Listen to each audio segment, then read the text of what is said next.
Presentamos 24 Horas Central.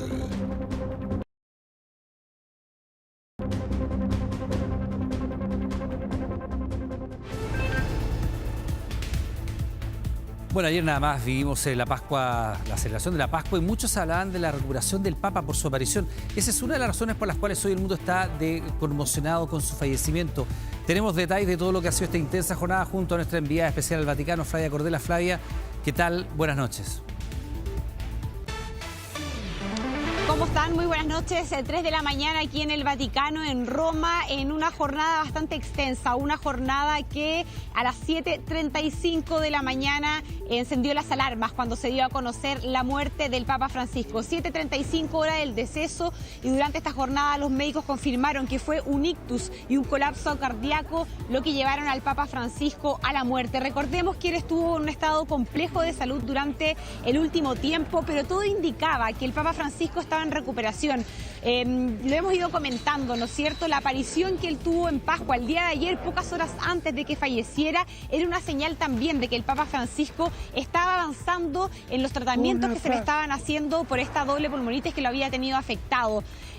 El escenario cambió, el escenario llamó la atención, y a eso de las 10 de la mañana, cuando la Santa Sede da a conocer oficialmente la muerte del Papa Francisco, es que comienzan a sonar las campanas en las distintas iglesias de Italia anunciando la muerte del sumo pontífice. Parte así una serie de hitos que comienzan a producirse aquí en el Vaticano. Uno de ellos, y uno de quizás los más llamativos, es cuando se sella la puerta en donde está el Papa Francisco, un símbolo para el Vaticano que da cuenta de que esa pieza permanece cerrada y que ninguna decisión de ahora en adelante se va a tomar. Recordemos que ahora se comienza un espacio, ¿no es cierto?, donde va a tener que luego haber un cónclave para elegir el nuevo sumo pontífice. Pasemos a revisar el siguiente informe de Sofía Norman, que da cuenta cómo se vivió esta jornada.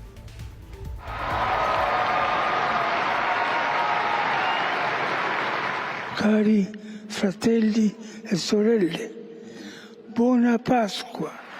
Il maestro delle cerimonie di leggere il messaggio. La alegría inundó la plaza de San Pedro cuando el Papa Francisco participó brevemente de la misa de Pascua, una aparición que aumentó las esperanzas de su recuperación. Pero esa felicidad acabaría pocas horas después. Queridos hermanos y hermanas, con profundo dolor debo anunciar el fallecimiento de nuestro Santo Padre Francisco. A las 7:35 de la mañana, el obispo de Roma, Francisco, regresó a la casa del Padre. Un anuncio que sorprendió a los miles de fieles que llegaron al Vaticano para celebrar el fin de Semana Santo y que pensaron ver una mejoría en la salud del pontífice después de sus 38 días hospitalizado. Me levanté, con esa noticia que fue un impacto para nosotros, así que lo primero que hice, me bañé y me vine para acá a apoyar, más que nada porque era argentino, ¿no? Para nosotros es muy triste porque era un papa que representaba la esperanza. Las campanas sonaron en honor a la vida del primer papa latinoamericano desde el Vaticano hasta la Catedral de Notre Dame. Pero el silencio también llenó otros rincones del planeta, como en la apertura de la bolsa en Estados Unidos, país que se sumó a las condolencias. Acabo de firmar una orden ejecutiva que iza media asta todas las banderas de nuestro país, tanto federales como estatales, en honor al Papa Francisco. Era un buen hombre, trabajaba duro, amaba al mundo. Jorge Mario Bergoglio murió sin volver a su país natal como el líder de la Iglesia Católica. Y ahora los argentinos tendrán 7 días de luto para conmemorar la vida del Papa que hizo historia a inicios de 2013. Teníamos la esperanza, la ilusión de que él volviera, porque acá lo amamos a él. Dio su bendición y como fue su vida al servicio de todos, la terminó. Y no solo fueron sus seguidores quienes lo homenajearon, incluso el presidente Javier Milei envió palabras en su honor y viajará para su funeral. A pesar de diferencias que hoy resultan menores, haber podido conocerlo en su bondad y sabiduría fue un verdadero honor para mí. Como presidente, como argentino y fundamentalmente como un hombre de fe, despido al Santo Padre. A pesar de una polémica visita del Papa Francisco en Chile en 2018, su mensaje también logró convocar a cientos de chilenos para su despedida. creo que fue demasiado valiente, hizo muchas reformas contra viento y marea. Un papa muy cercano con los jóvenes, él se la jugó por los jóvenes y aquí estamos los jóvenes ahora rindiendo homenaje por él. Por su parte, el presidente Gabriel Boric confirmó que viajará una delegación al Vaticano para participar de las exequias del pontífice. Fue un hombre comprometido con la justicia social, que luchó en toda su trayectoria contra las inequidades del mundo, que hizo un esfuerzo, creo, sincero por acercar la Iglesia no solo a sus fieles, sino a la humanidad que más sufre. Ahora la Santa Sede debe definir las fechas para que los fieles de todo el mundo puedan darle un último adiós. Bueno, eso pasaba, por supuesto, en el Vaticano, pero nos vamos a ir hasta otro lugar de Roma que va a cobrar protagonismo en los próximos días. Jordan Hopia, te saludamos. Buenas noches.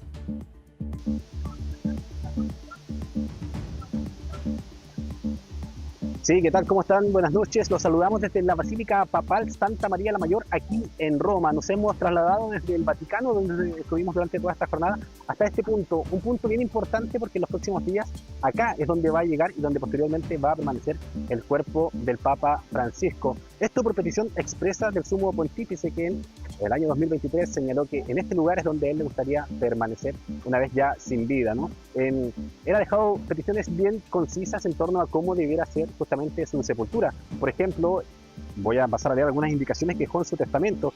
Le gustaría que el nicho estuviera en una nave lateral entre la capilla Paulina y la capilla Sforza, por ejemplo. Y lo otro, sin decoraciones y con una única inscripción que diga Francisco. Esto es parte un poco de la personalidad también del Papa Francisco, quien sabemos es un Papa muy cercano a la gente, bien sencillo, en todo este tipo de ceremonias que también vamos a estar viendo en los próximos días. Pero este punto se va a volver un lugar clave porque hasta acá es donde va a llegar. Posteriormente se realice todo lo relacionado con su funeral y donde va a permanecer en el tiempo. Durante esta jornada se realizó una pequeña vigilia en esta zona para esperar y también obviamente para conmemorar lo que ha sido su fallecimiento durante esta jornada. Un punto clave, no en el Vaticano, sino en la ciudad de Roma, que en los próximos días va a ser bastante visitado también a raíz de que llegue su cuerpo hasta este lugar. Bueno, es lo que se espera que ocurra en los próximos días, pero también estamos desplegados, por supuesto, en Buenos Aires. Recordemos que en Argentina el Papa no volvió a su tierra desde que fue precisamente investido en calidad de sumo pontífice. Está Claudio Arévalo tomándole el pulso a cómo han recibido en Buenos Aires la noticia del deceso. ¿Qué tal, Iván? ¿Cómo te va? Noche fría acá en Buenos Aires y a mi espalda la Catedral Metropolitana, donde cientos de fieles han llegado para ofrecer su reflexión, sus condolencias ante la muerte del Papa Francisco, dejando velas, cartas y por supuesto también camisetas de San Lorenzo, el club favorito, el club cuervo favorito del Papa Francisco. Durante 15 años fue arzobispo en esta catedral, donde apuntó desde su púlpito y fue bastante crítico con los gobernadores que ha tenido Argentina, principalmente desde inicios del año 2000. Ese es quizás, Iván, el factor que se habla, distanció finalmente a Francisco ya como Papa de no venir a su país durante los 12 años que duró su ciclo petrino, 12 años como sumo pontífice, jamás pisó Argentina, pese a que sí fue a nuestro país, fue a Perú, fue a Brasil y también a otros países americanos como Cuba y México. Una figura que por supuesto genera divisiones acá en Argentina. Esto fue lo que nos dijeron tras la muerte de Francisco acá en Buenos Aires. Bueno, es una tristeza para toda la iglesia, para todo el pueblo. Lo sentimos porque fue un gran papa. Me encuentro muy triste. ¿Sí? ¿Cómo analiza el tema de que nunca lo haya visitado cuando ella era papa? No, es algo político, me parece. El hecho de ser papa es como uno de los hitos más grandes dentro del catolicismo. Me da mucho orgullo que él haya sido argentino, más que nada. Cuando le preguntaron, Iván, a Francisco qué extrañaba de Buenos Aires, dijo caminar, hacer calle. De hecho, se le conoce como el Papa Villero, ¿no? El Papa del pueblo, de los pobres. Y es por eso que también se extienden acá caras tristes, por supuesto, condolencias. personas que no solamente vienen de Argentina, también de otros países de Latinoamérica a hacer la última despedida a Francisco.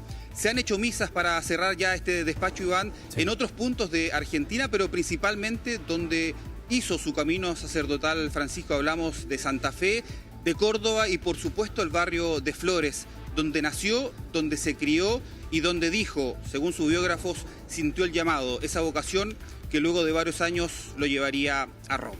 Claro que sí, Claudio. De hecho, sus biógrafos también destacan este carácter que lo mantenía siempre alejado de la pompa, del boato que suele venir con estas investiduras. Transitaba en el metro, transitaba en transportes públicos y eso ha sido también destacado durante la jornada. Claudio, muchas gracias. Buenas noches.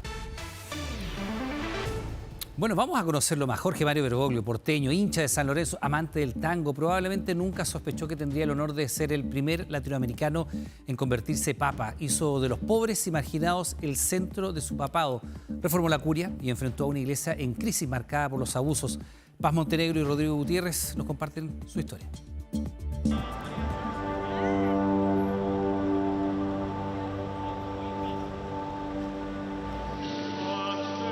La procesión solemne de 115 cardenales con una difícil misión: elegir al sucesor del Papa Benedicto XVI, quien un mes antes, en un hecho histórico, decide dar un paso al costado.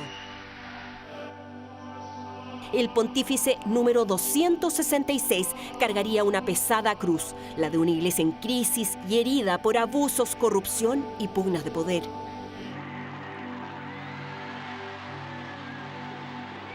Tras 25 horas de cónclave, el humo blanco sale desde la Capilla Sixtina.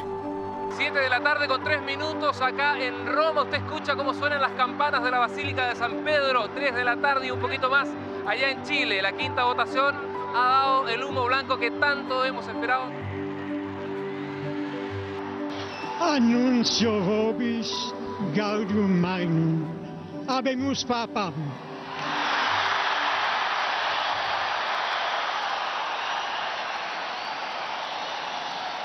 Eminentissimum ac reverendissimum Dominum Georgium Marium, Sancte Romani Ecclesiae Cardinalem Bergoglio,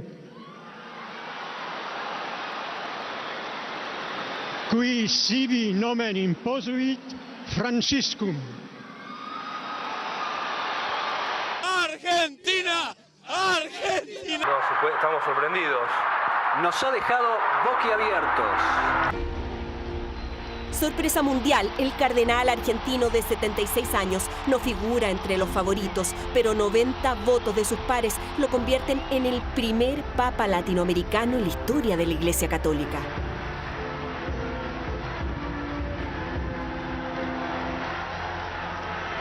Mirando para atrás, sí, algo había cambiado. Había llegado un nuevo viento del sur, del centro, uno puede decir, del catolicismo en el mundo ahora, que es la América Latina. Fratelli e sorelle, buonasera. Sembra che i miei fratelli cardinali sono andati a prenderlo quasi alla fine del mondo, ma siamo qui. El primer pontífice en llevar por nombre Francisco, el santo de los pobres, el primer jesuita para liderar el destino de 1.200 millones de fieles. Prima che il vescovo benedica il popolo, vi chiedo che voi pregate al Signore perché mi benedica. La preghiera del popolo chiedendo la benedizione per il suo vescovo. Desde el momento en que aparece en el balcón y pide oraciones, pues, oye, esto, aquí hay algo especial, esto va a ser rompedor, esto va a ser absolutamente novedoso. Y así fue.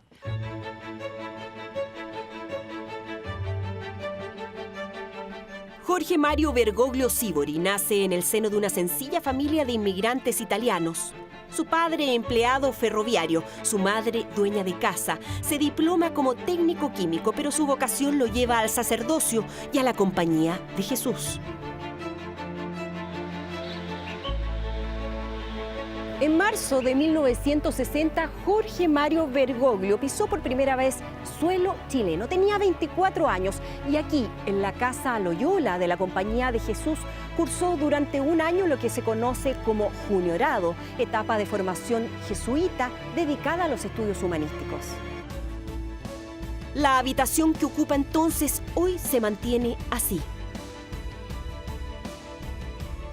Quienes comparten con él oración y estudios lo recuerdan como un joven inteligente y de bajo perfil. Un hombre jovial, sereno. Con el jesuita Fernando Montes coinciden más tarde en Buenos Aires como estudiantes y luego cuando cada uno asume como provincial de la compañía. Pero en las tardes, por ejemplo, todos los días él me cebaba mate. Y tomábamos mate y mientras todos los otros eran buenos para el fútbol, nosotros éramos buenos para la conversa.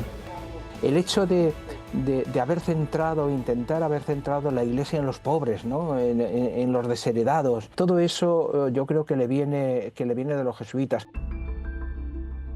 También su estilo austero. En sus 15 años como arzobispo de Buenos Aires, usa el transporte público y cocina sus comidas.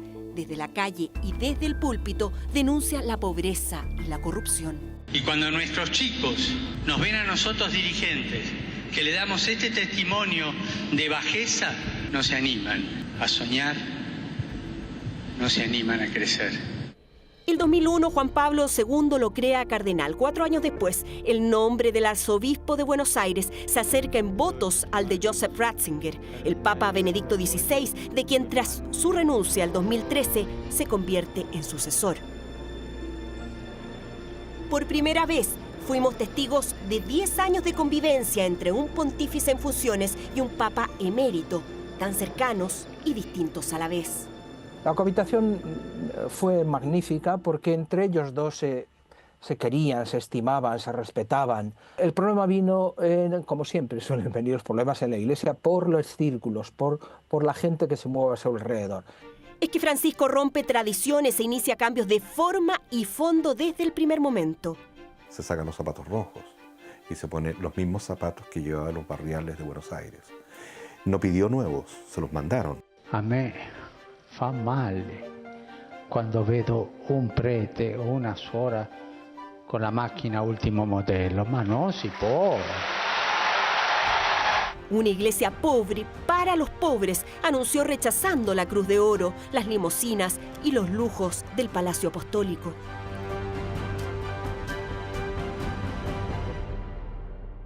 Decía que un buen pastor debía tener el olor de sus ovejas. Así lo demostraba, besando los pies de los presos y llevando el mensaje de Jesús a los más débiles y desplazados. Si una persona è gay e cerca il Signore e ha buona volontà, ma chi sono io per giudicarla? El Papa Francisco cambió no solo cambió la forma de ser Papa y cambió el estilo de ser Papa. Se notaba en todo. Para él los gestos fueron auténticas encíclicas.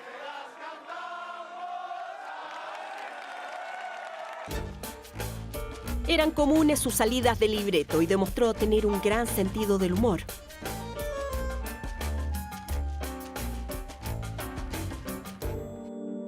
Déjalo, si quieres jugar acá, déjalo.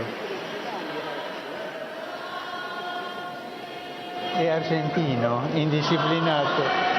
¡Cumbia, papá! Francisco primero, te quiere el mundo entero. Por dicho divino, el Papa es argentino. Brasilero, brasilero, que amargado se te ve. Tenemos a Pancho primero, que más grande que Pelé. Porque hemos negociado bien. El Papa es argentino y Dios es brasileño. Las élites pueden criticarlo desde la derecha, desde la izquierda, pero mi experiencia en estos años hablando de Francisco es la gente lo quiere.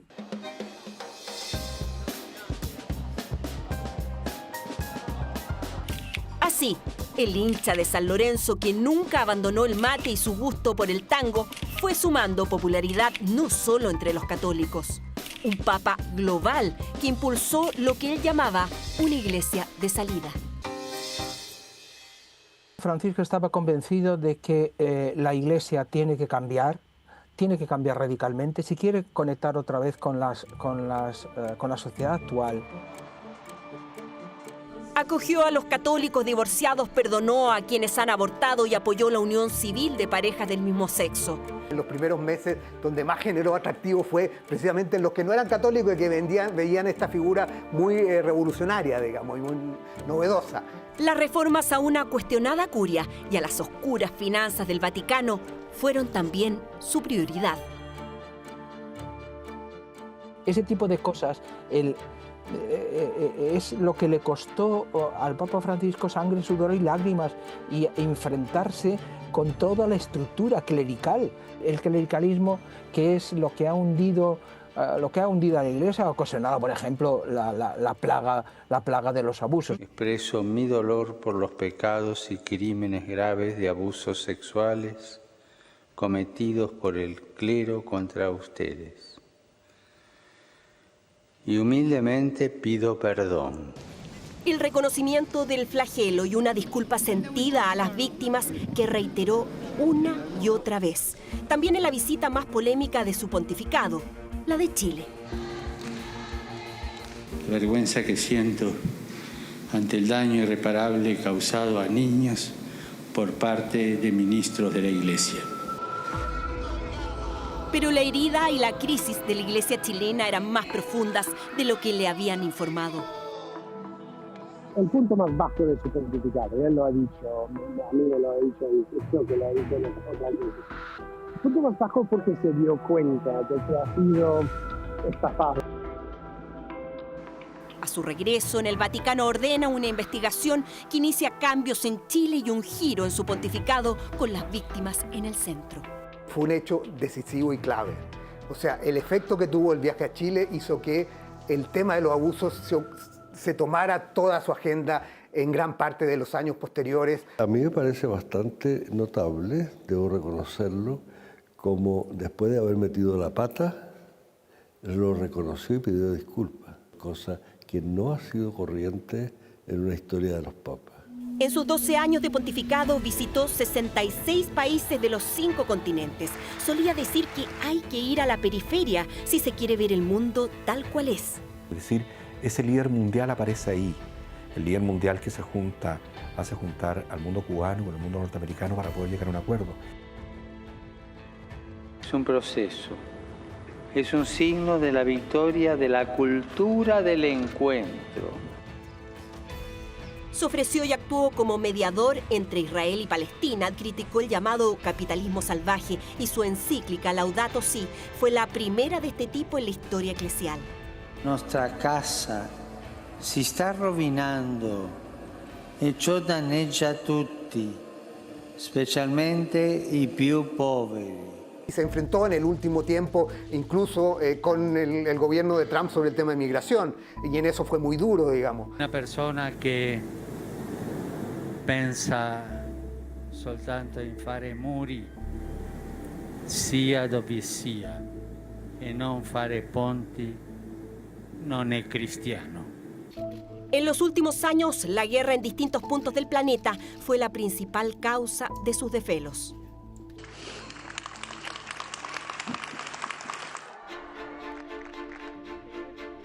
En ese peregrinar incesante estuvo en Brasil, Colombia, Bolivia, Paraguay, Ecuador, Perú y Chile. Sin embargo, la ruta de Francisco por Latinoamérica no incluyó su patria.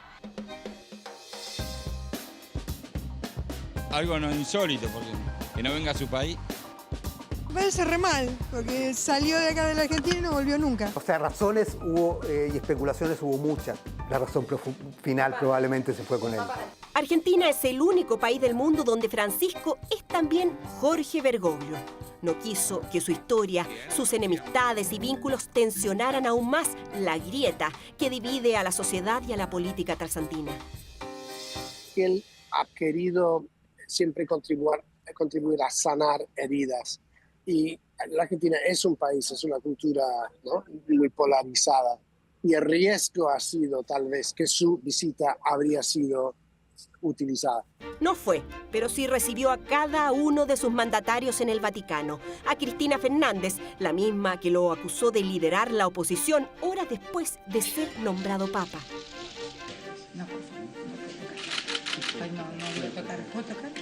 Bueno, gracias. Muchas gracias. El encuentro con el libertario Javier Milei se produce el 2024, a 5 meses de estas declaraciones de campaña. El Papa, sí, lo voy a decir de frente, es el representante del maligno en la tierra.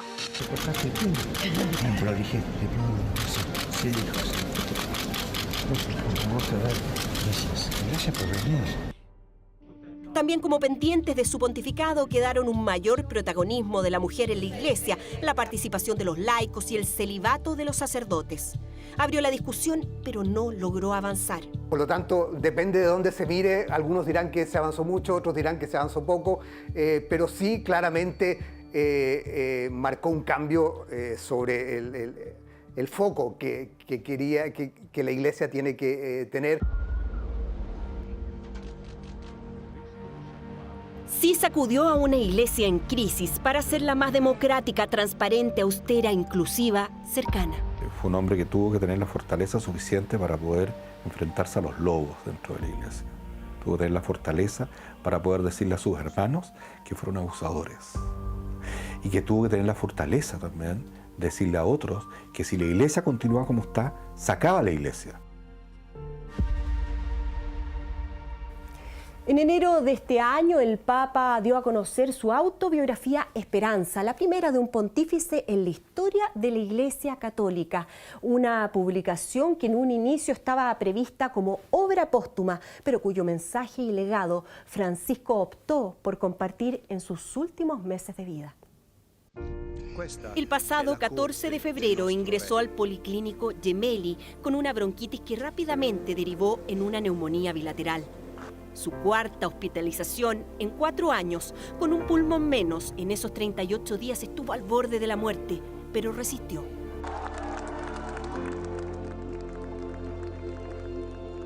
Convaleciente, no temió mostrarse frágil, humano. En lo que fue su última Pascua, compartió en la cárcel con los presos y con los fieles el mensaje de la resurrección de Jesucristo. Buena Pascua. Y así, este recorrido por la Plaza San Pedro fue su despedida. Horas después, a los 88 años, muere el argentino Jorge Mario Bergoglio y con él, el Papa Francisco.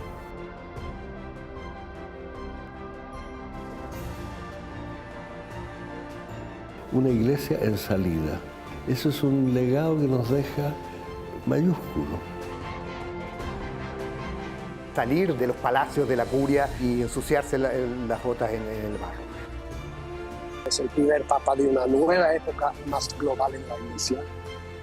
Bajó el papado al nivel del pueblo.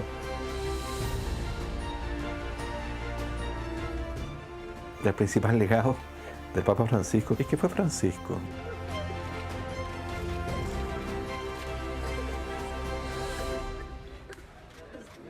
Per favore, non dimenticatevi di pregare per me. E arrivederci.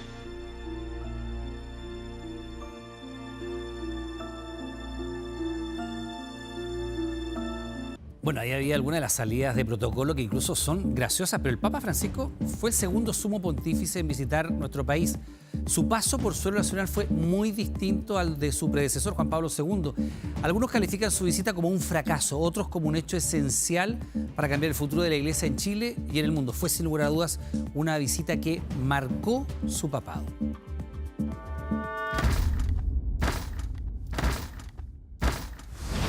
A las 19:13 aterrizó este vuelo a Italia. Fue el segundo papa en visitar nuestro país. Cumplí mi deseo. Un recorrido marcado de contrastes. La organización esperaba cerca de 400.000 personas, pero solo llegaron poco más de 100.000. Había mucho menos gente que se declaraba católico, que mucha gente completamente desilusionada de la iglesia, y ese era el contexto, ese era el Chile donde llegaba. Y yo tengo la sensación que no lo habían contado.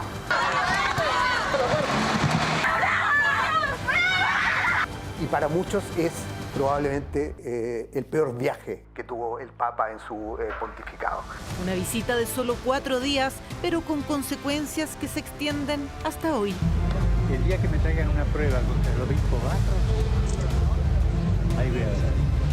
finalmente eso terminó como una gota que rompe la piedra, digamos, paso a paso. Es un momento para la Iglesia Católica chilena de inflexión. 34 obispos presentaron su renuncia luego de reunirse con el Papa en el Vaticano. 7 obispos despojados de sus cargos, otros 4 sacerdotes de la Iglesia chilena, antes prominentes, expulsados del sacerdocio. Gracias a la visita del Papa ocurre lo que ha ocurrido a la Iglesia Católica chilena.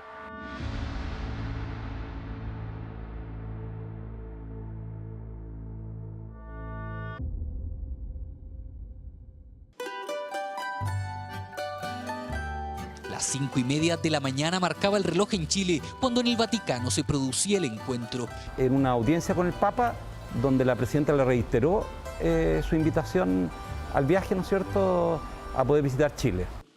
Visita de la más alta autoridad de la Iglesia Católica que se venía planteando desde su asunción. Creo que la visita del Papa Francisco también, en un momento muy importante, nos va a permitir poder reflexionar sobre lo que nos une como nación.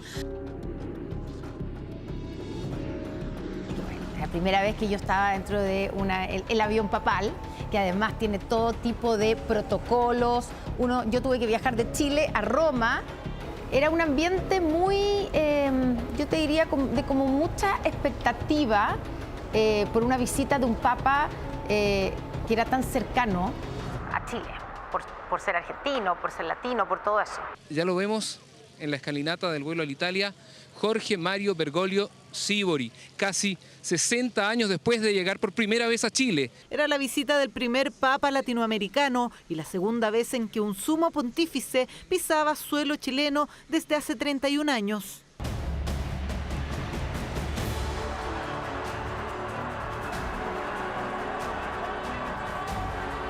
En ese periodo estábamos en una dictadura, ¿no es cierto?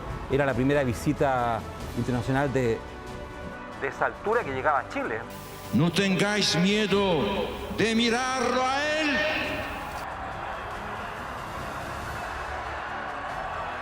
Llegó a un país donde el recuerdo de un viaje papal había sido el de Juan Pablo II, donde el fervor era claro, uno ve las imágenes en las calles, y llegó a un país muy distinto.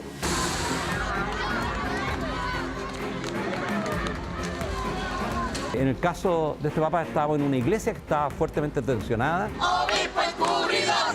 ¡No puede ser pastor! Vivió un momento de crisis producto del conflicto y de la denuncia precisamente de abusos dentro de la iglesia. Que tenemos que hablar de las víctimas de ayer y de hoy. Y a eso la Iglesia no quiere ni verdad ni reparación a las víctimas. Por lo tanto, por ese lado se sabía que iba a ser un viaje complejo. Pero nunca se pensó que iba a ser tan complejo como fue. Está próximo a descender el Papa Francisco para recibir, lo decíamos, los honores del Ejército Granaderos y también el saludo de la presidenta Michelle Bachelet y para dar inicio a esta primera jornada en el Palacio de la Moneda. Las palabras en la moneda son extremadamente fuertes y hace mención y hace una autocrítica. No puedo dejar de manifestar el dolor y la vergüenza que siento ante el daño irreparable causado a niños por parte de ministros de la Iglesia. Y cuando habla sobre y pide perdón y habla de la vergüenza de la Iglesia por lo que pasó en Chile, era muy sentida y fueron momentos muy profundos, creo yo, relevantes. Pero el momento en que ella defiende a Juan Barros, todo eso se vio un poco opacado. Todo es calumnia. Claro.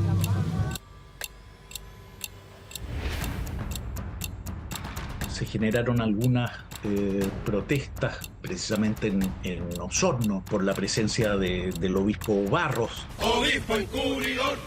¡No puede ser pastor! Pero para ese momento No hay una sola prueba en contra. todavía faltaba. Se ven los adornos que han hecho las mismas reclusas para recibir al Papa Francisco. En ese momento estaba dentro de mi guatita y iba pegando para los 8 meses. Me agarró la mano. Y fue igual como un momento muy bonito porque no cualquiera está al frente del Papa. Los casi 50.000 hombres y mujeres pobres y vulnerables privados de libertad. Digo pobres, Santo Padre, porque lamentablemente en Chile se encarcela la pobreza.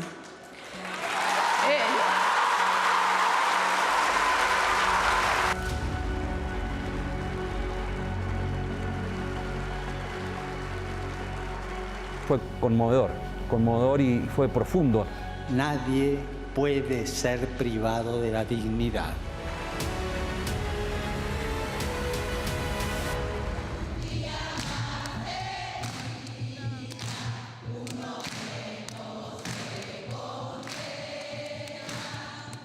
Su visita a la cárcel de mujeres y la reunión con los jóvenes en Maipú fueron algunos de los puntos más altos de la visita del Papa en Chile.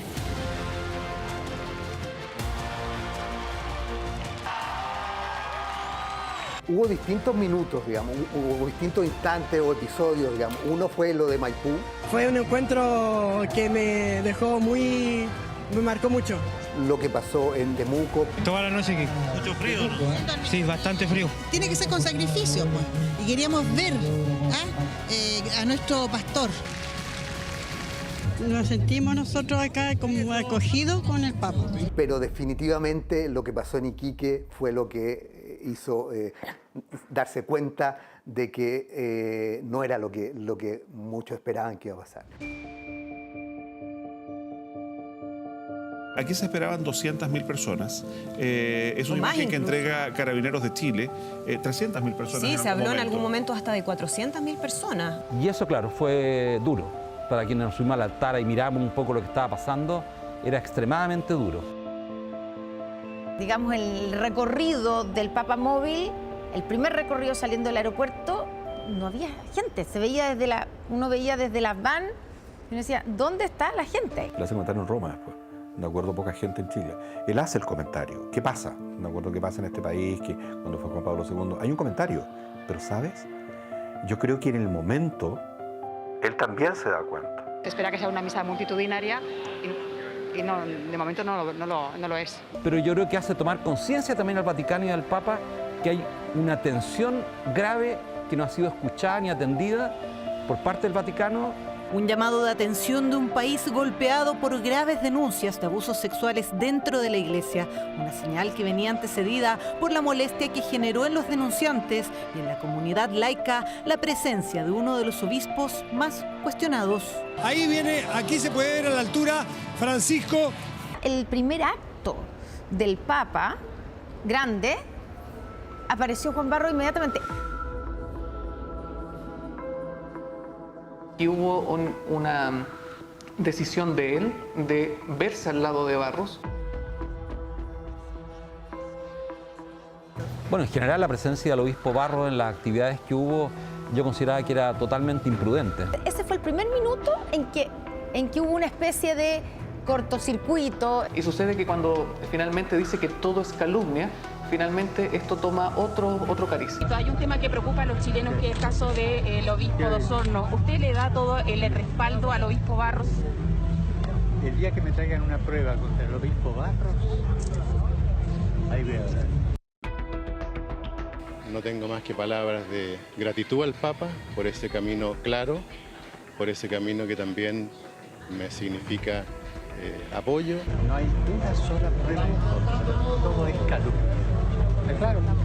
Por lo tanto, fue ahí, en ese mismo espacio, en las últimas horas en que estaba en Chile, dio esa declaración que dejó a todos perplejos, digamos. Lo que ha hecho el Papa hoy es ofensivo y es doloroso. Y no solo con nosotros, sino contra todos quienes luchan por crear contextos menos abusivos y más éticos. Es la única visita papal en la que cuando el Papa se va, deja menos católicos que los que había antes que llegara. Todo lo bueno que sí pasó, porque tuvo estos momentos. Una ovación cerrada recibió al Papa en la explanada del Templo Votivo de Maipú. No nos acordamos de nada de eso. Todo se olvidó después de que saliera a defender a Juan Barros. Que un obispo encubridor no puede ser pastor. Finalmente eso terminó como una gota que rompe la piedra, digamos, paso a paso. Finalmente creo que la perseverancia de los osorninos y de la osornina terminó haciendo que Francisco se diera cuenta que era un problema que tenía que resolver. Sentire che il Papa le dice in faccia portatemi una lettera con la prova è uno schiaffo. El Papa empezó a reflexionar, a meditar, hasta que dio su respuesta en el viaje ya de vuelta de Perù a Roma. Io me ne accorgo che la mia espressione non è stata felice perché non ho pensato in quello. En esa conferencia de prensa arriba del avión fue tratar de enmendar el error que había cometido. Y para muchos es probablemente el peor viaje que tuvo el Papa en su pontificado.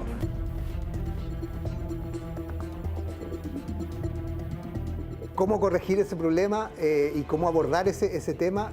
Fue, uno, enviar la misión Chicluna a Chile.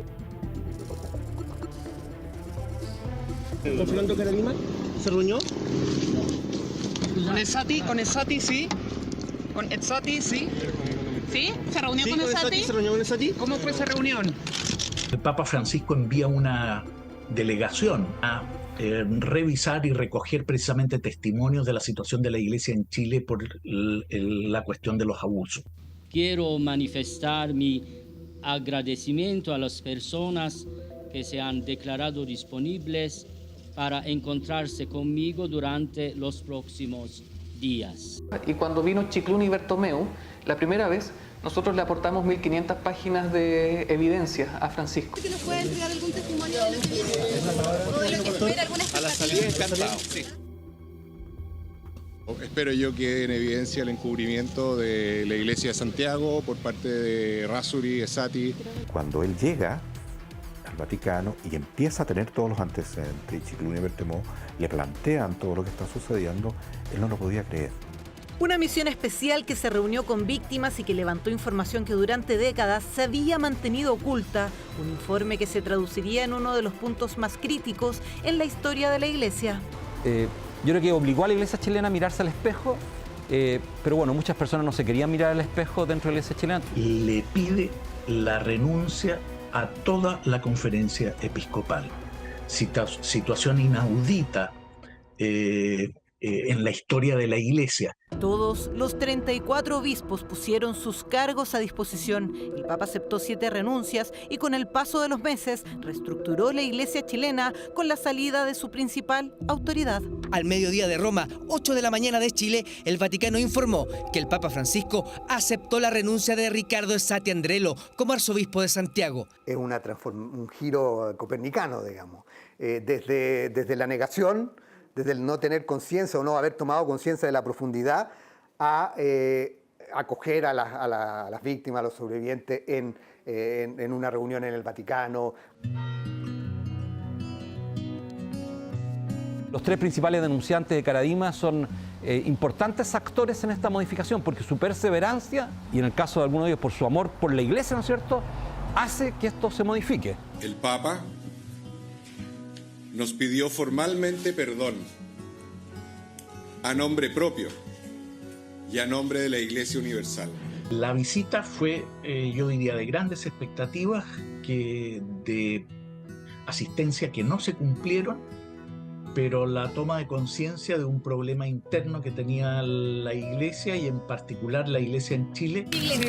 Mientras el Papa aterrizaba en el aeropuerto de Temuco, los medios seguían al polémico obispo Barros. Qué bueno que estuvo, porque si no hubiese estado él no habría ocurrido lo que ocurrió. Fue bueno que fuese poca gente a la misa de Iquique. Nos dolía mucho, pero fue bueno porque se le dio una señal al Papa de que esto estaba grave, que no era fácil. 7 obispos despojados de sus cargos, otros 4 sacerdotes de la Iglesia chilena, antes prominentes, expulsados del sacerdocio. El Papa tomó este caso de Chile como un caso ejemplar que le sirviera después para otros casos en el mundo de cómo afrontar una situación así con el episcopado.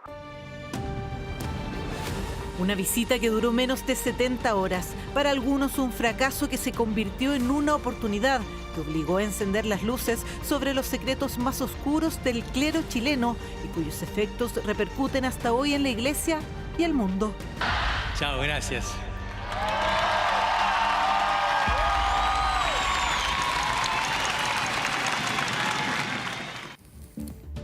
Bueno, quizás esa visita a nuestro país va a ser uno de los grandes legados del Papa Francisco, pero vamos a ver ahora lo que viene. La cifra detrás del cónclave en el cual se tiene que elegir al sucesor del Papa Francisco. Bueno, de los 252 cardenales que componen el colegio cardenalicio, solo 135 son menores de 80 años y con ello tienen derecho a voz y a voto. El 80% de estos fue, de hecho, nombrado, creado por el Papa Francisco. Será uno de los cónclaves con más variedad de zonas del mundo, ya que los cardenales vienen de 71 países distintos, 5 continentes.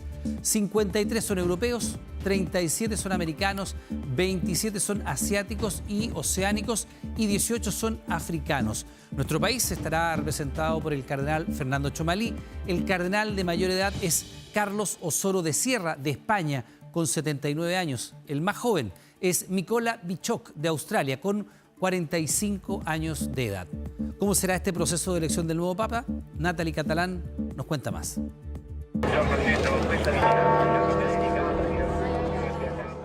Este lunes las campanas sonaron en el Vaticano, pero también en otras partes del mundo, incluido Chile.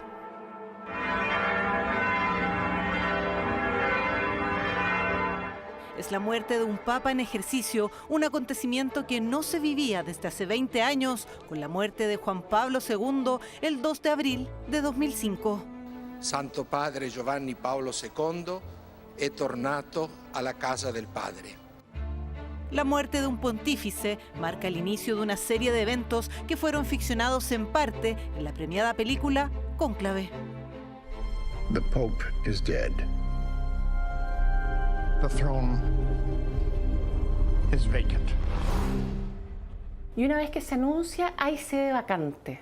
Y eso significa que en la iglesia nada se puede innovar. Por ejemplo, no se puede erigir ninguna diócesis, no se puede nombrar ningún nuevo obispo. Con la sede vacante y mientras los cardenales son convocados para la elección de un nuevo papa, la ciudad se prepara para despedir al pontífice. Entonces, entre 4 o 6 días va a tener lugar el funeral. Esto quiere decir que probablemente el funeral va a ser entre el viernes y el domingo. Ritos fúnebres que en noviembre de 2024 fueron modificados por el Papa Francisco. Cambió el féretro, que solía ser triple, construido con roble, ciprés y plomo, por uno de solo madera con interior de zinc. El ataúd es más sencillo, no hay esta parte más privada, sino que de inmediato al público. En paralelo a los preparativos para despedir al sumo pontífice, el camarlengo, el cardenal a cargo de la iglesia mientras la sede se encuentra vacante, debe coordinar el cónclave que elegirá a un nuevo papa. Los cardenales tienen que empezar a llegar a Roma. Hay 135 cardenales que son electores y de eso, y los que no son electores podrían no ir. En un plazo aproximado de 15 días, los 135 cardenales de 71 países distintos, 80% de ellos nombrados por Francisco, deben obtener una mayoría de 2/3 para nombrar a un nuevo líder en la iglesia. En total, 90 votos que no siempre se obtienen de manera sencilla. Cae la noche sobre Roma, 3:40 de la tarde en Chile. Como usted puede ver, la fumata es negra. Votación a puertas cerradas dentro de la Capilla Sixtina, cuyo único contacto con el exterior es el color del humo de los votos al ser quemados, proceso que se repite hasta que el humo sea blanco, en señal de que se ha logrado una mayoría. Habemus Papa. Y sale al balcón y el Santo Padre saluda al pueblo y da su nombre. Ioannis Pauli. Se mi sbaglio. Habemus Papam.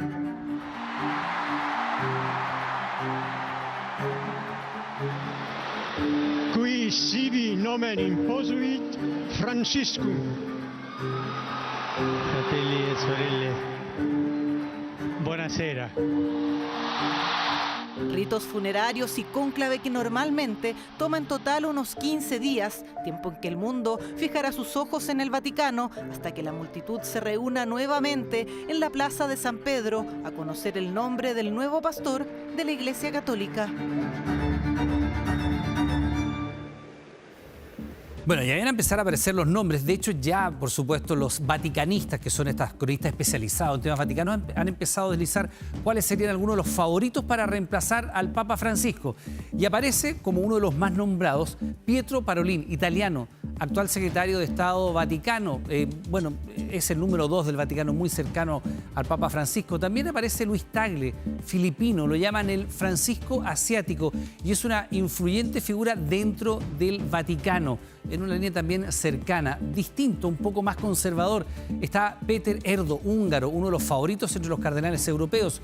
Luego aparece Peter Turkson, de Ghana, de 76 años, conocido por sus habilidades diplomáticas, y también finalmente Charles Bo, de Myanmar, de 76 años, conocido por sus llamados al diálogo interreligioso. Son algunos, pero no los únicos que podrían aparecer en el balcón de San Pedro tras la fumata blanca.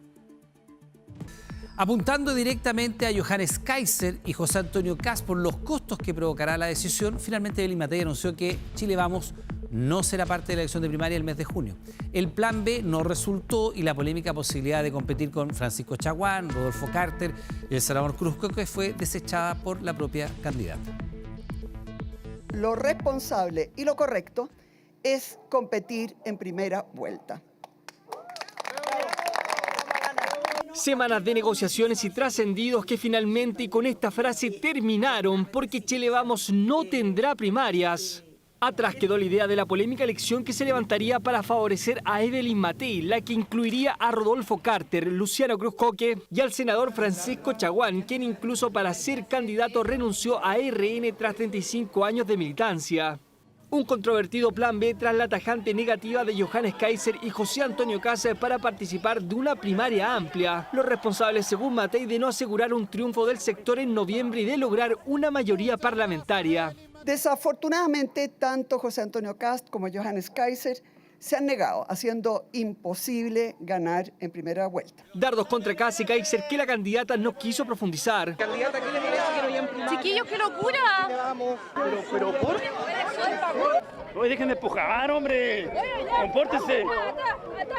Silencio absoluto en la salida de la Catedral Metropolitana, lugar al que llegaron prácticamente todos los candidatos presidenciales por la muerte del Papa Francisco.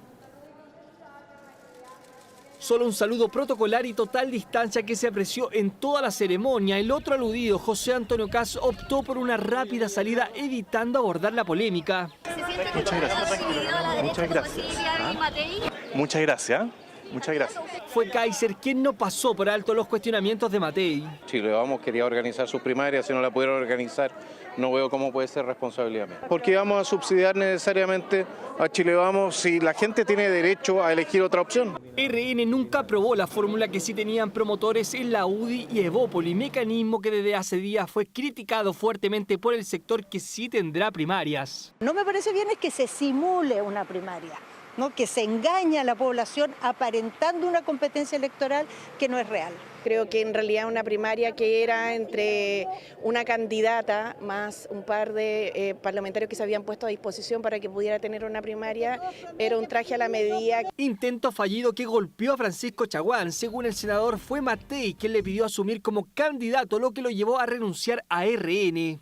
¿Cómo yo voy a tener algún grado de molestia si lo único que me inspira es que Evelyn Matei sea presidenta de Chile? Si alguien quiere generar una fisura entre Evelyn Matei y el que habla, no lo va a lograr. Le quiero agradecer al senador Chaguán en particular, no solamente que haya estado dispuesto a colaborar con esta campaña, sino que también el día de hoy se puso inmediatamente detrás de Evelyn Matei. Matei pretende dar vuelta a la página desplegándose por Chile y anunciando nuevos nombres que asumirán importantes roles al interior de su comando. Un no a las primarias con la que su equipo espera cerrar los días más complejos de su campaña. Ya volvemos con 24 Horas Central. 24 Horas Central. De regreso ya a las noticias. Estas imágenes muestran el atentado contra maquinarias más grande registrado en nuestro país en lo que va del siglo. Afectó a las obras de la central hidroeléctrica Rucalbo en la región del Biobío y que pertenece a un conglomerado estatal chino. Desde ese país exigieron una investigación exhaustiva y medidas para garantizar la seguridad de los inversionistas. La respuesta, la primera querella bajo la nueva ley antiterrorista. Presta atención. 2 de la mañana y un grupo de 15 encapuchados armados ya había completado su objetivo: la quema de maquinaria pesada, incluyendo camiones Tolva y retroexcavadoras que participaban de las obras de la central hidroeléctrica Rucalhue en Santa Bárbara. El atentado que involucra a más máquinas en lo que va del siglo en el Biobío, superior incluso a lo ocurrido en Los Álamos en 2022, cuando la resistencia mapuche lafkenche atentó contra empresas de áridos en Villa Los Ríos. La zona está bajo estado de excepción constitucional. De hecho, Carabineros la vigilaba. Hay una constancia que concurren los carabineros a las 1:30 de la mañana, se entrevistan con las personas y no había ninguna novedad. Vuelven alrededor de las 2:10 de la mañana y se encuentran en la vía pública con unas barricadas, miguelitos, neumáticos encendidos y un árbol atravesado. Investigación donde nadie se ha reivindicado del hecho y que queda en manos de la PDI por decisión del Ministerio Público. Hemos tomado la decisión de querellarnos por ley antiterrorista a propósito del atentado en la central Rucalhue en el sur. Quiero dar garantía que se va a perseguir con todo el peso de la ley de los culpables, quienes sean, y que en Chile se respeta el Estado de Derecho. Una ley recién reformada, lo que permitirá su uso efectivo, al menos eso espera el gobierno. Es una ley moderna que, como lo señalaba, tiene un consenso político, por lo tanto tiene nuevas formas de investigación penal, facilita, digamos, la persecución penal de los delitos. Yo valoro que el gobierno hoy día se esté querellando por la ley antiterrorista, porque tuvo complejo en su minuto siempre la izquierda con la ley antiterrorista. Si es necesario estado de sitio, tiene que ser estado de sitio. No podemos seguir permitiendo que las personas vivan esta inseguridad. Esto no puede ser que ocurra en las narices de quienes son los que están custodiando el territorio. Que se haga una investigación seria y no se haga una cacería de brujas hacia los defensores y defensoras ambientales que se oponen, igual que nosotros, a la construcción de la central Rucalhue. Aportamos a Chile y el mundo con la generación de energía limpia.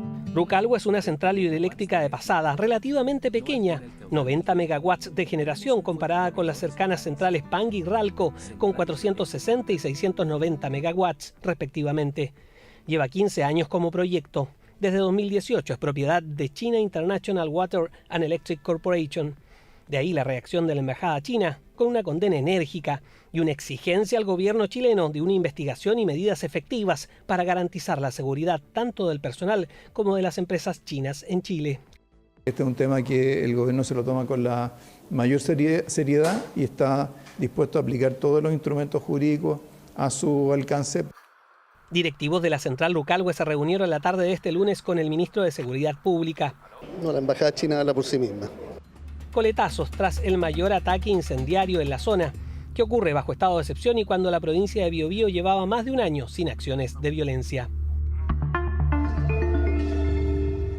Y en una decisión que complica su futuro como candidato presidencial, el Tribunal Supremo de la Democracia Cristiana determinó que Alberto Undurraga no está habilitado para competir en la primera vuelta del mes de noviembre. Según la resolución de la instancia, la Junta Nacional del partido solo autorizó su inscripción como candidato para la primaria del 29 de junio. Así, el mandato a la directiva no sería válido para la primera vuelta de fin de año. El abanderado presidencial, eso sí, desdramatizó la situación y aseguró que las negociaciones siguen en curso, todo en medio del descontento de parlamentarios de su partido que exigen ser parte de la primaria o incluso entregar su respaldo a un candidato ideológicamente más cercano y más competitivo. Se autorizó para la inscripción de primarias. Si es que no hay primarias, cualquier inscripción posterior tiene que ser autorizada también por la Junta Nacional. No hay que darle mayor importancia. ¿Ha conversado con el PPD? Nosotros tenemos una conversación permanente con el socialismo democrático porque siempre hemos dicho que queremos converger con ellos, tanto en lo parlamentario como en lo presidencial, pero ellos han optado por otro camino. Las bases y el electorado de la democracia cristiana no votaría ni por una candidata del Partido Comunista ni por un candidato del Frente Amplio, por lo tanto no es honesto ir a una primaria donde estén ellos. Ya volvemos con 24 Horas Central. 24 Horas Central.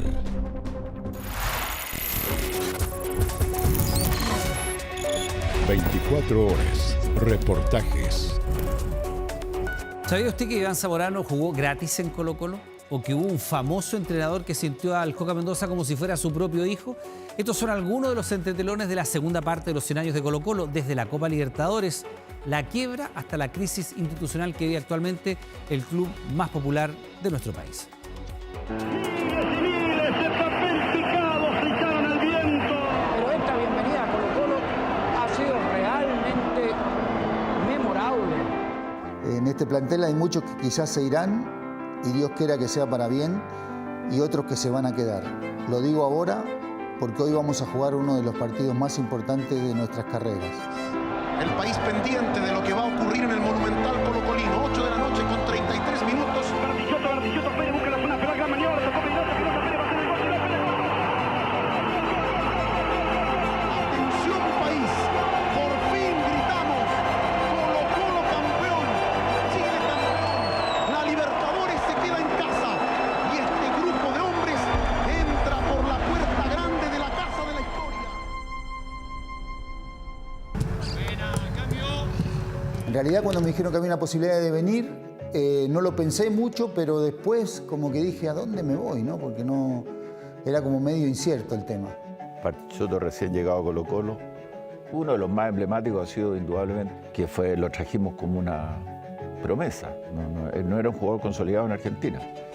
Y vino en un paquete con Daniel Morón. ¿Cuál es su mayor virtud como delantero? Bueno, me gusta acoplarme con los volantes, arrancar de la mitad de la cancha para adelante.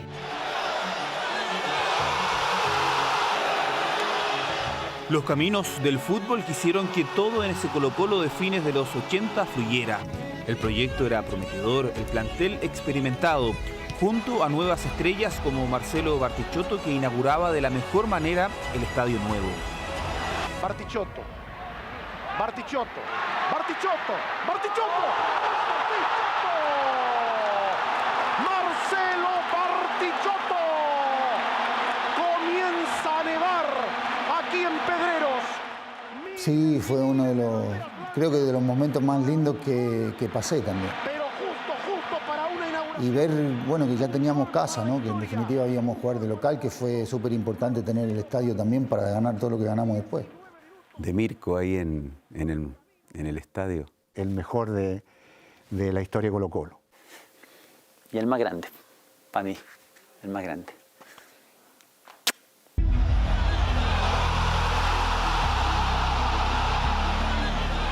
Se coincide con una generación de jugadores de Colo-Colo muy madura, y algunos vienen incluso, y esto es interesante, están en Colo-Colo desde el año 73. Se mira pero no se toca, decían desde otros países ante los intentos frustrados de los equipos chilenos. El sueño de la Copa Libertadores empezó con Arturo Salá, pero tendrá la posta con Mirko Josic, un croata que fue campeón del mundo juvenil como técnico. Josic no puede más de alegría. Dicen que Colo-Colo lo trae para las divisiones inferiores. Fue un adelantado a la época. El trato venía de Europa, frío, calculador. Cuando él se ha asediado por la prensa, dice: yo vengo a ser campeón de la Copa Libertadores de América. Tiene una difícil misión, Mirko, superar los títulos que consiguió Arturo Salá en Colo-Colo. Vamos adelante, vamos a superar el título en la Copa Libertadores. Con esa convicción vuelve a Chile y vuelve a Colo-Colo Mirko Josic. Con jugadores que realmente físicamente y futbolísticamente éramos súper dotados y que demostramos que futbolísticamente estábamos para lograr lo que logramos el 5 de junio del 91.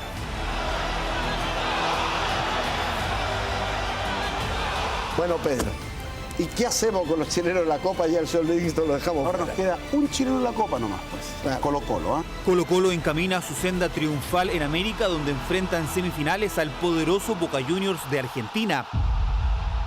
Y Boca da por hecho de que nos hacían la boleta por muchos goles. 5 hacemos esta noche. 5 hacemos esta noche. Las puertas de la Bombonera fueron abiertas 5 horas antes de iniciarse el partido.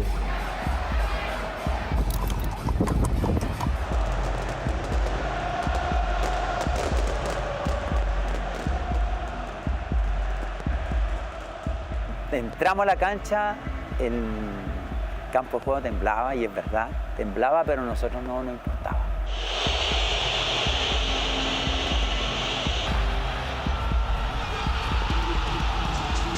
Si Boca quiere y desea sacar un buen resultado en Santiago, tiene que jugar mínimo 20% mejor que hoy día. Pero la tranquilidad que teníamos era de que nosotros teníamos que definir acá. 2-0, compadre. 2-0 gana Colo-Colo. 2-0 gana Colo-Colo. 3-0. 2-0, 4-0.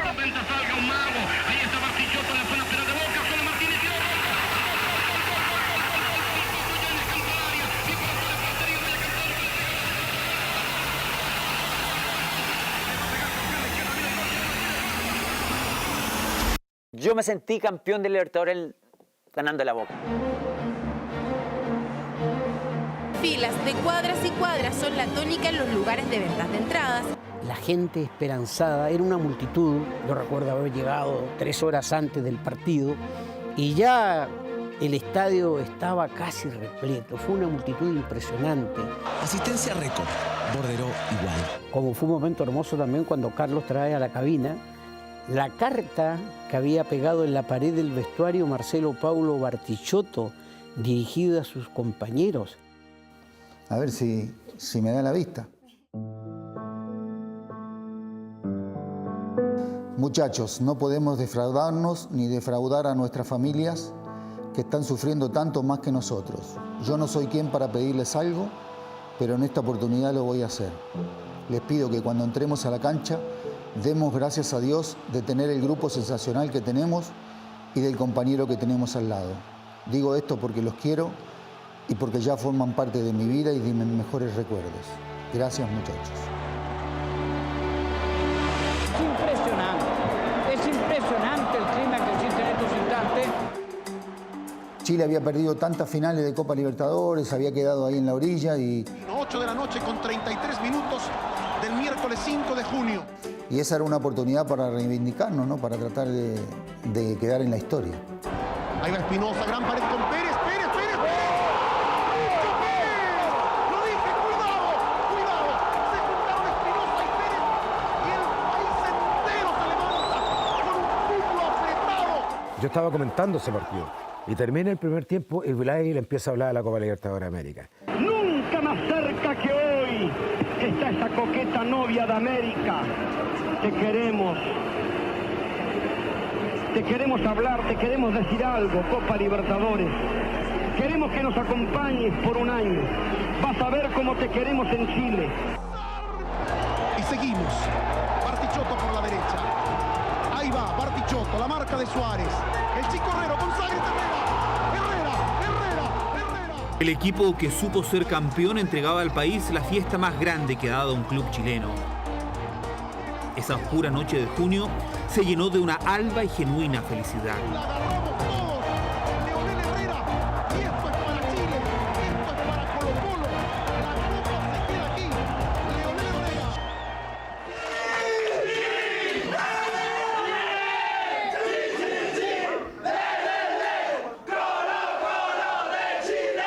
Sobran las palabras para poder describir la euforia que han tenido los hinchas de Colo-Colo ante este triunfo que ha obtenido en la Copa Libertadores de América. Yo no sé de dónde salió tanta gente, que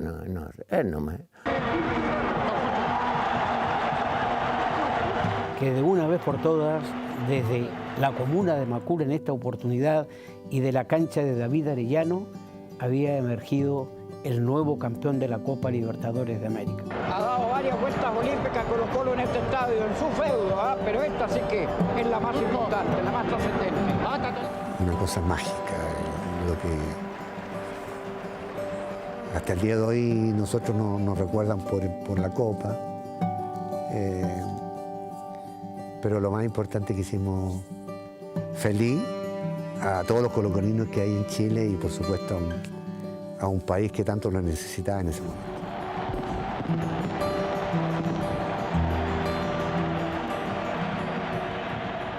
Fue un momento de liberación, de ilusión también y yo diría que para muchos de nosotros, yo me anoto en esa lista de saber que efectivamente los sueños sí se pueden cumplir. La Libertadores se queda en casa y este grupo de hombres entra por la puerta grande de la casa de la historia. Y no tengo ninguna duda de que el entrenador más exitoso que ha tenido Colo-Colo. Se sinceró conmigo y me dijo que yo no era un jugador cualquiera. Yo era el hijo que él había perdido en la guerra y que para él yo iba a ser su hijo siempre. Y eso emociona hasta el día de hoy, porque nadie se imaginaba, ni yo me lo imaginé. Nos abrazamos y yo le decía que cómo me decía eso. Adomaitis, Colo-Colo está ganando por 3-1. Colo-Colo logró el tricampeonato, una recopa y la Copa Interamericana. Pizarro, y campeón Colo-Colo. Le pegó de cualquier manera, ¿qué importa? Colo-Colo campeón. La década de los 90 ratificó al Cacique como un equipo competitivo a nivel sudamericano gracias a planteles de primera línea. Uno calladito nomás, pero miraba y claro, tenía todas las referencias, era un plantelazo, estaba el Coto Sierra, estaba Arbiza, bueno, el mismo Rambo, Barty, el Ivo. 38 minutos casi a 7 del final, Colo-Colo campeón con el gol de el Murci Rojas.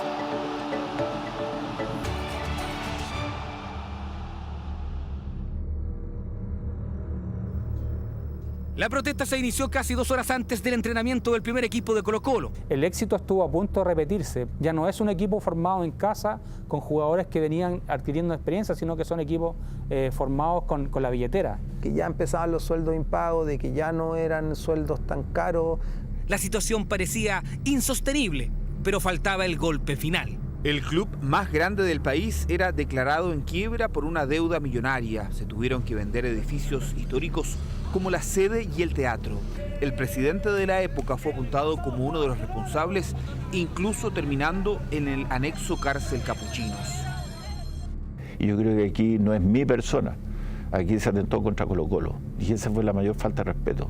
Si finalmente ese era el objetivo, de pagar las deudas, o finalmente el objetivo era distinto y era aprovechar la situación de Colo-Colo para implementar el modelo de sociedad anónima en el fútbol chileno. Creo que es el equipo de la quiebra. Un momento triste también para el club. Un equipo con 2 o 3 consagrados y muchos jóvenes demostró lo que es la garra. El histórico apoyo de los hinchas volvió a reflejarse en una nueva Colotón.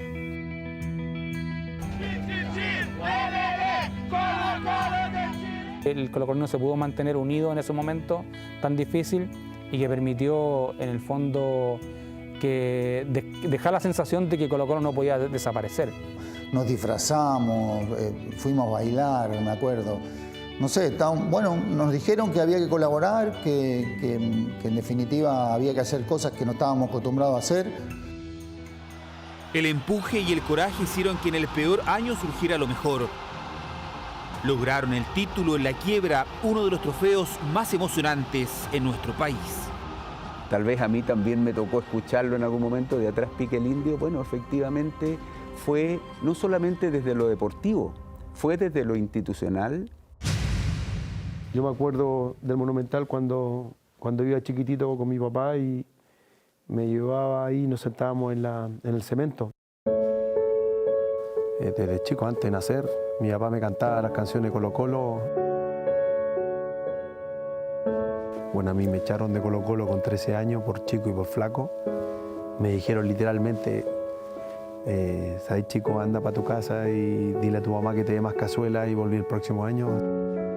Justo en medio de la crisis, Colo-Colo realiza una contratación galáctica y va Luis Zamorano Zamora, delantero de nivel mundial y goleador de Chile, cumplía el gran sueño de su padre. Yo creo que es el momento como para volver a mi país y cumplir el sueño que siempre tuve de niño. Mi corazón y mi alma, o sea, me decía que yo no le podía cobrar a Colo-Colo. Entonces vine y jugué gratis. Hicimos el contrato por el sueldo mínimo y yo nunca lo recibí. Yo me pongo la camiseta y miro hacia allá, hacia donde está el indio de Colo-Colo, y veo a mi viejo. Hasta el día de hoy me emociono con ese momento, pero son momentos únicos. Creo que ahí está mi historia, Está mi vida en esa institución. Pero la fuerza desmedida en el reclamo llevó al caos. Empujones, insultos y algún golpe que terminaron con 3 expulsados: Villaseca, Rifo y Zamorano. Terminó muy mal ese campeonato, jugamos la final y todo eso, pero la perdimos. Pero te puedo decir sin ningún lugar a duda que fueron los 6 meses más hermosos de mi carrera como futbolista.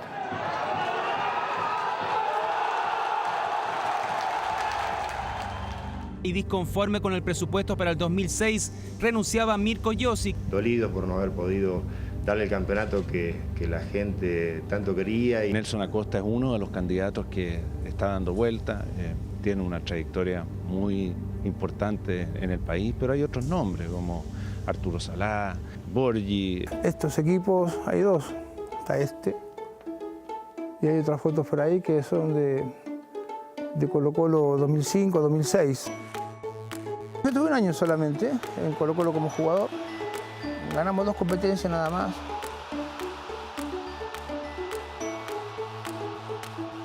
Cuando yo llegué a Colo-Colo era una dirigencia, ¿sí?, de socios, de hinchas, y cuando yo fui entrenador ya era una sociedad anónima. Difiere mucho una de otra. Los albos estiran por 4 años su sequía hasta la llegada del Vichy, un campeón del mundo que condujo a un plantel joven, lleno de talento que encandiló al país y al continente. Así que llegamos y tuvimos la ventaja de conocer a muchos juveniles, ya los conocíamos de antes. Matías, Valdivia, Enrique, Rifo, todos. Fernández entre 2, siempre Fernández, ya 1, 2, Fernández. Maravilla. Gracias, Matías Fernández. La columna de la generación dorada logra el tetracampeonato y roza la gloria sudamericana el año 2006. Fernández, que no le gusta patear al arco, ahora sí pateó Fernández, gol. Hicimos lo que pudimos, jugamos como siempre y nada, nos quedamos con esa sensación de no poder haber ganado, pero es historia nada más. Bueno, en este tiempo yo era súper hincha de Colo-Colo, cuando estaba ahí el Chupete, Alexis, Arturo. El crecimiento de Colo-Colo no solo ha sido masculino, las albas tienen una absoluta supremacía local, logrando exponer su calidad con el histórico título de la Copa Libertadores el año 2012. Creíamos, pero no sabíamos si realmente iba a pasar. Y claro, cuando pasó no lo podíamos creer, era algo que impensado, fue un sueño hecho realidad realmente. Colo-Colo se juega la vida para no bajar por primera vez en su historia a la Serie B del fútbol chileno. ¿Cómo lo viviste también?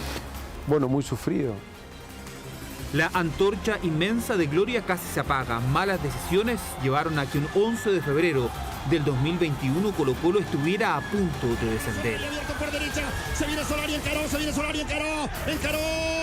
Solari le pegó, gol.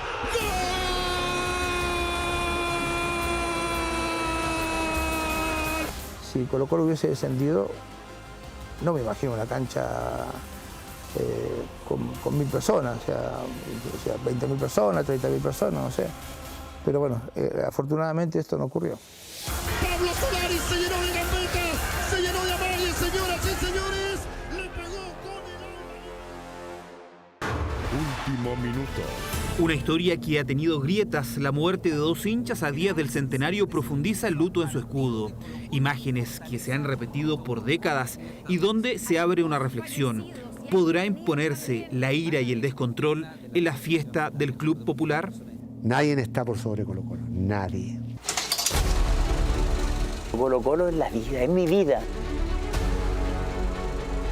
El Colo-Colo tiene eso, que se mete en la piel de la gente y eso es difícil de explicar. Colo-Colo es todo para mí, me entregó todo y yo le entregué mi alma, toda mi vida a Colo-Colo. Ojalá, antes que me muera, con un estadio maravilloso terminado, para 60.000 personas y topísimo. Porque de campeonato, todos los años Colo-Colo tiene que dar campeonato. Un siglo de Colo-Colo, el club más grande de Chile, el más ganador y el de mayor relevancia internacional. El sueño de Arellano de que quienes portan la camiseta lo hacen con orgullo de ser colocolinos, aunque algunos pocos lo intentan opacar. Y es que se trata de una pasión tan profunda, tan arraigada, un amor de esos que nace una vez cada 100 años.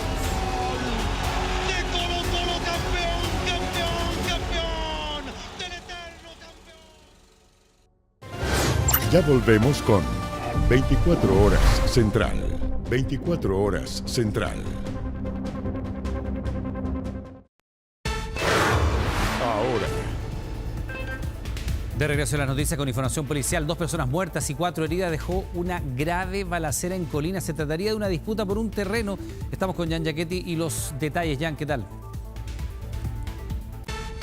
Hola Iván, sí, nos encontramos en el SAR de Colina, donde ha llegado el Servicio Médico Legal a retirar los cadáveres de un hombre de 57 años y su nuera de 22 años, asesinados en medio de un enfrentamiento a disparos y que estaría protagonizado por delincuentes de nacionalidad extranjera que llegaron hasta la toma Aconcagua en la comuna de Colina y para poder hacerse de un territorio que estaba destinado a caballerizas. De hecho, lo que buscaban estos delincuentes era poder apropiarse ilegalmente de este terreno, así quitárselo a una familia de nacionalidad chilena y de alguna manera poder controlar ese espacio para luego venderlo en 500.000 pesos. Esa es la investigación que se está llevando a cabo y que finalmente termina con 2 personas fallecidas, pero también hay otros 4 que están heridos y han recibido disparos en sus cuerpos y están tratando de ser atendidos para poder estabilizarlos. Una situación muy compleja de todas maneras, pero que deja y revela cuál es la situación al interior de esta toma Aconcagua, que finalmente estaría siendo asediada también por una serie de hechos violentos, y lo que se está tratando de investigar es dónde se encuentran estos delincuentes que lograron escapar. Se está tratando de averiguar si es que llegaron en vehículo o escaparon a pie. Toda esta situación está siendo investigada.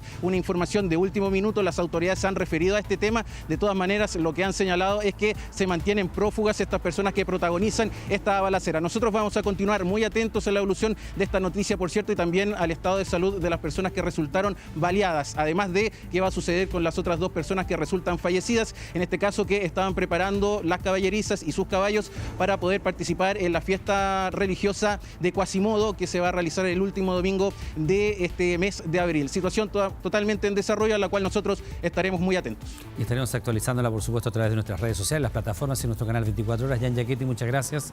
Buenas noches. Bien, estamos terminando las noticias, como siempre. Gracias por informarse junto a nosotros. La invitación es que siga acá en TVN. Ya llega un nuevo capítulo de The Floor. No se lo pierda. Que tenga buenas noches.